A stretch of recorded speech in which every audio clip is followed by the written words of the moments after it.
पांडव पुत्र भीम के बारे में माना जाता है कि उनमें 10,000 हाथियों का बल था, जिसके चलते एक बार तो उन्होंने अकेले ही नर्मदा नदी का प्रवाह रोक दिया था। लेकिन सवाल ये आता है कि भीम में ये 10,000 हाथियों का बल आया कैसे? तो आइए जानते हैं इससे जुड़ी रोचक कथा के बारे में। कौरवों का जन्म हस्तिनापुर में हुआ था, जबकि पांडवों का जन्म वन में हुआ था। पांडवों के जन्म के कुछ वर्ष पश्चात पांडु का निधन हो गया। पांडु की मृत्यु के बाद वन में रहने वाले साधुओं ने विचार किया कि पांडव के पुत्रों तथा उनकी पत्नी को हस्तिनापुर भेज देना ही उचित होगा। इस प्रकार समस्त ऋषिगण हस्तिनापुर आए और उन्होंने पांडव पुत्रों के जन्म के संबंध में पूरी बात कुरुश्रेष्ठ भीम, धृतराष्ट्र आदि को बताई। भीष्म को जब ये बात पता चली तो उन्होंने कुंती सहित 5 पांडवों को हस्तिनापुर बुला लिया और हस्तिनापुर में आने के बाद पांडवों के वैदिक संस्कार संपन्न हुए। पांडव तथा कौरव साथ ही खेला करते थे। दौड़ने में, निशाना लगाने में तथा कुश्ती आदि सभी खेलों में भीम सभी धृतराष्ट्र पुत्रों को हरा देते थे। भीमसेन कौरवों से होड़ के कारण ही ऐसा करते थे, लेकिन उनके मन में कोई बैर भाव नहीं था।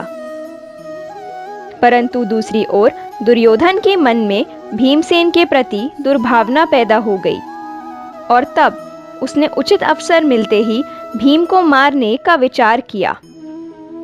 दुर्योधन ने एक बार खेलने के लिए गंगा तट पर शिविर लगाया और वहां खाने पीने इत्यादि सभी सुविधाओं का प्रबंध किया। दुर्योधन ने पांडवों को भी वहां बुलाया। एक दिन मौका पाकर दुर्योधन ने भीम के भोजन में विष मिला दिया। विष के असर से जब भीम अचेत हो गए तो दुर्योधन ने दुशासन के साथ मिलकर उसे गंगा नदी में फेंक दिया। भीम इसी अवस्था में नागलोक पहुंच गए। वहां सांपों ने भीम को खूब डसा, जिसके प्रभाव से उसके विष का असर कम हो गया। जब भीम को होश आया तो वह सर्पों को मारने लगे, जिससे सभी सर्प डरकर नागराज वासुकी के पास गए और उन्हें पूरी बात बताई।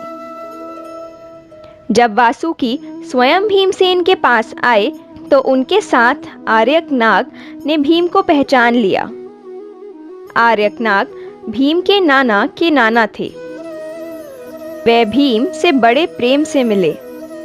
आर्यक ने वासुकी से कहा कि भीम को उन कुंडों का रस पीने की आज्ञा दी जाए जिनमें हजारों हाथियों का बल है। नागराज वासुकी ने इसकी स्वीकृति दे दी। तब भीम 8 कुंड का रस पीकर एक दिव्य शैया पर सो गए। जब दुर्योधन ने विष देकर भीम को गंगा में फेंक दिया था तो उसे बड़ा हर्ष हुआ था। शिविर के समाप्त होने पर सभी कौरव और पांडव भीम के बिना ही हस्तिनापुर के लिए रवाना हो गए। पांडवों ने सोचा कि भीम आगे चले गए होंगे। जब सभी हस्तिनापुर पहुंचे तो माता कुंती ने भीम के बारे में पूछा।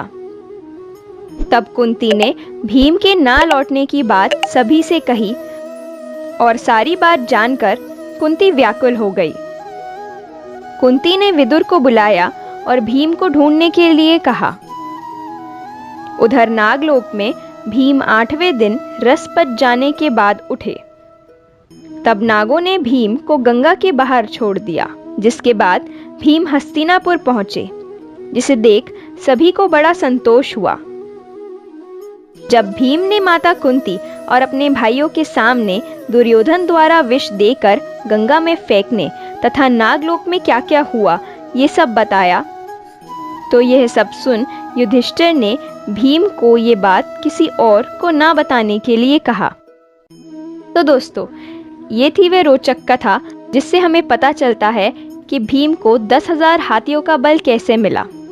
अगर आपको वीडियो अच्छी लगी हो तो वीडियो को लाइक कर शेयर करें ताकि और लोगों को भी इसके बारे में पता चल सके। साथ ही चैनल को सब्सक्राइब कर बेल आइकन प्रेस कर दे ताकि ऐसे वीडियोस आप तक सबसे पहले पहुंच सके। तो मिलते हैं ऐसी ही एक नई वीडियो के साथ। जय श्री कृष्ण।